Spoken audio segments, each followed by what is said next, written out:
आज की कहानी का शीर्षक है सोई हुई राजकुमारी की कहानी। एक खुशहाल राज्य में एक राजा और एक रानी रहा करते थे। सारी खुशियां होने के बाद भी वे दुखी थे, क्योंकि विवाह के वर्षों बीत जाने के बाद भी उनकी कोई संतान नहीं थी। वे हर समय भगवान से प्रार्थना करते थे कि उन्हें संतान प्राप्ति हो जाए। एक सुबह रानी राजमहल के सरोवर के किनारे हाथ जोड़कर सूर्य देवता से प्रार्थना कर रही थी कि तभी एक चमत्कार हुआ।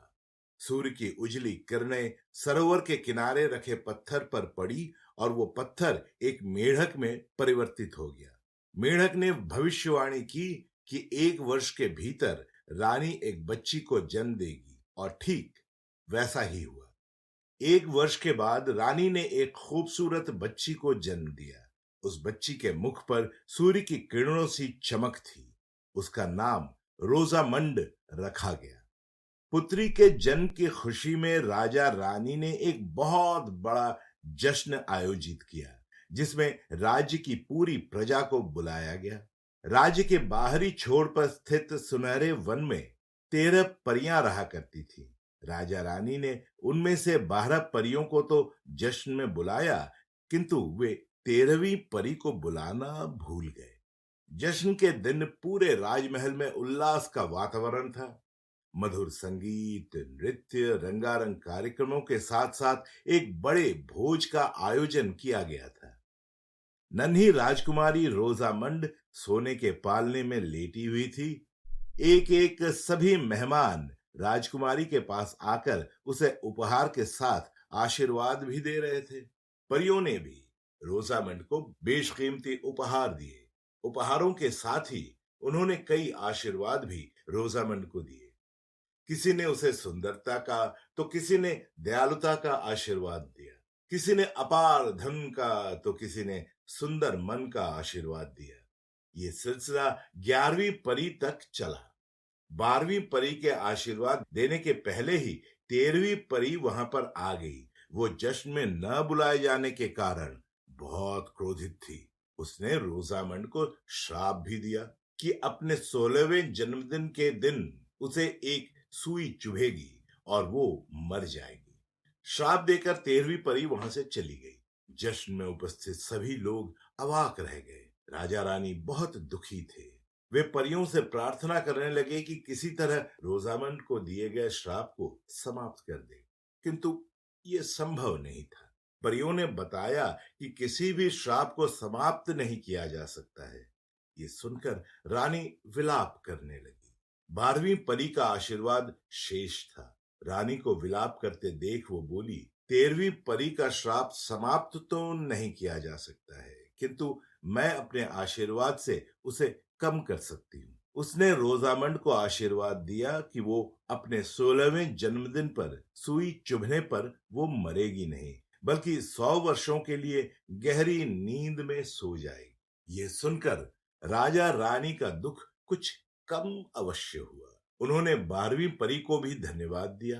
राजा रानी की इच्छा रोजामंड का विवाह देखने की थी।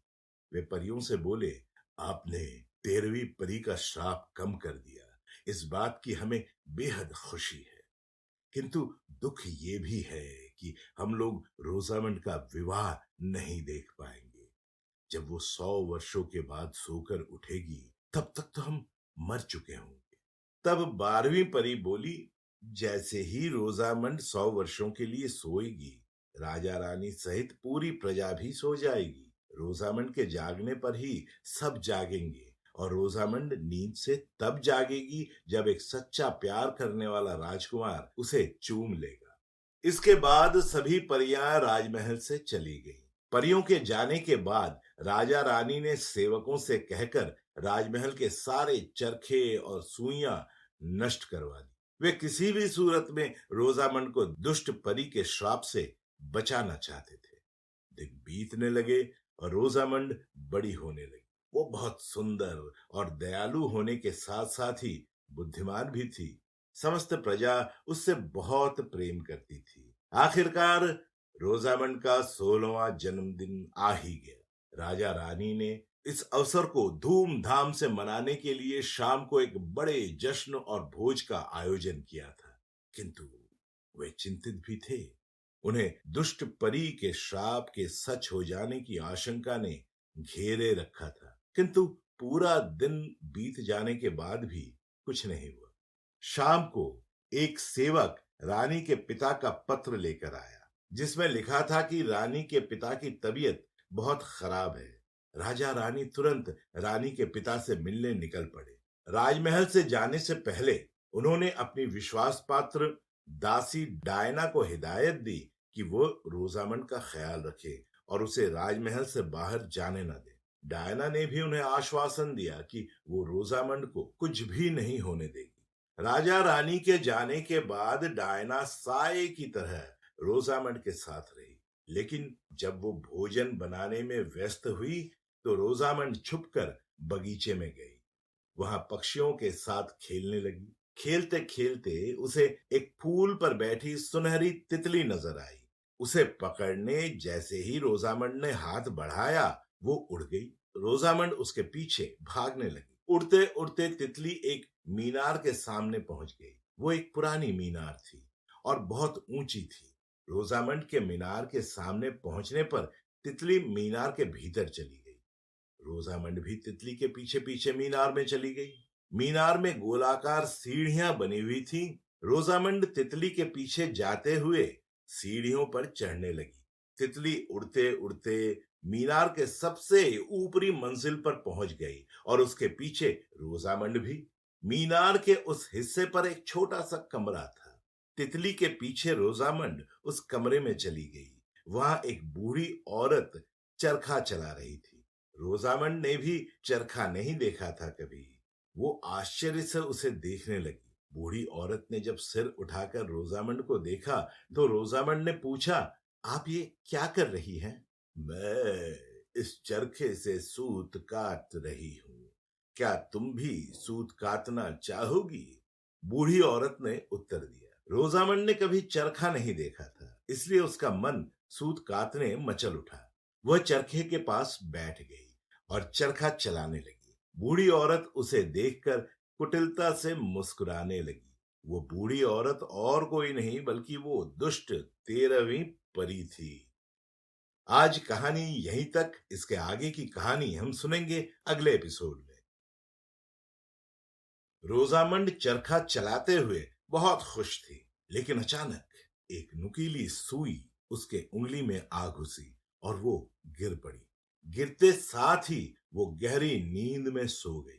दुष्ट 13वीं परी का श्राप पूरा हो चुका था।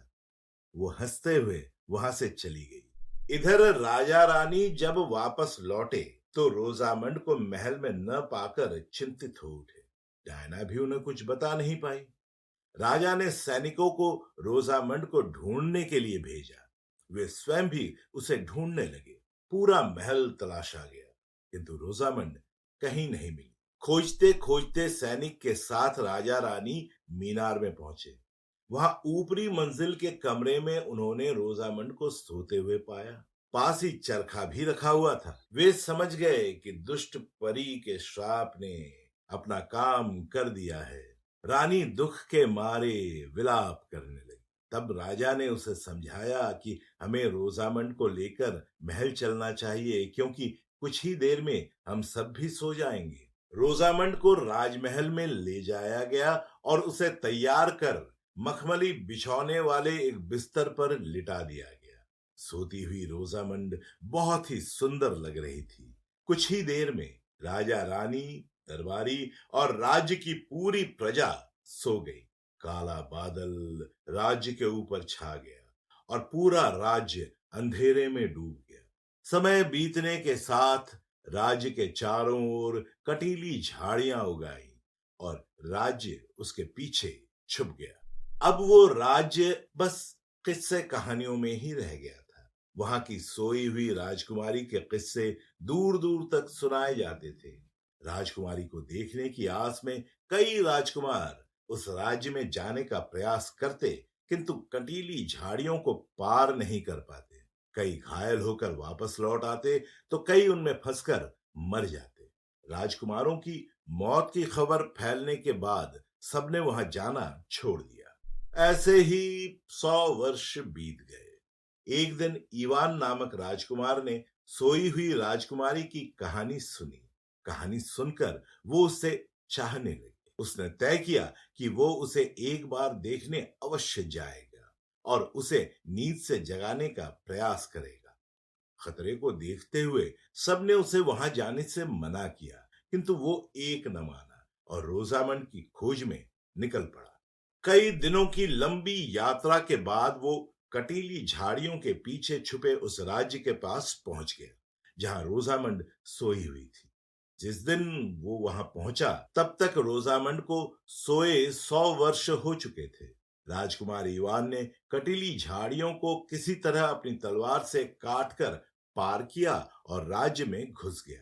राज्य के अंदर जाने पर उसने देखा कि पूरी प्रजा सोई हुई है। वो राजमहल के पास पहुंचा तो दरबान को भी सोता हुआ पाया। राजमहल के अंदर प्रवेश कर वह राज दरबार में पहुंचा। वहां राजा रानी सहित सारे दरबारी सो रहे थे। महल में घूमता हुआ वो अंततः उस कक्ष में पहुंच गया जहां रोजामंड सोई हुई थी। सोई हुई राजकुमारी रोजामंड को देखकर राजकुमार का उसके प्रति प्रेम और बढ़ गया। वो रोजामंड के पास गया और उसके हाथों को अपने हाथों में लेकर चूम लिया। जैसे ही उसने रोजामंड को चूमा, दुष्ट परी का श्राप समाप्त हो गया और रोजामंड की नींद टूट गई। आंख खोलते ही उसने एक सुंदर राजकुमार को अपने सामने पाया। वो जान गई कि यही वो सच्चा प्रेम करने वाला राजकुमार है जिसने उसे 100 वर्षों की गहरी नींद से जगाया है। राजकुमार ने रोजामंड को बताया कि वो उससे प्रेम करता है और उससे विवाह करना चाहता है। रोजामंड ने उसका ये विवाह का प्रस्ताव खुशी खुशी स्वीकार कर लिया। दोनों उस कमरे से निकलकर राज दरबार में पहुंचे तो देखा कि राजा रानी और सभी दरबारी भी नींद से जाग चुके हैं। सबने रोजामंड और राजकुमार ईवान का स्वागत किया। रोजामंड ने राजा रानी को राजकुमार से मिलवाया। राजा रानी राजकुमार से मिलकर बहुत खुश हुए। राजकुमार ने उनसे रोजामंड का हाथ मांगा और राजा रानी ने खुशी खुशी रोजामंड का हाथ राजकुमार ईवान के हाथ में दे दिया। राजमहल के ऊपर छाए काले बादल हट गए और वहां सूर्य फिर से चमकने लगा। सबने मिलकर सूर्य देवता की प्रार्थना की और उन्हें धन्यवाद दिया। उस दिन रोजामंड और राजकुमार का विवाह कर दिया गया। जब रोजामंड और राजकुमार का विवाह हुआ तो सूर्य से आग का एक गोला निकला और दूर जंगल में बनी एक झोपड़ी पर जा गिरा। वो झोपड़ी दुष्ट 13वीं परी की थी। झोपड़ी के साथ वो भी जलकर मर गई। रोजामंड और राजकुमार इवान खुशी खुशी रहने लगे।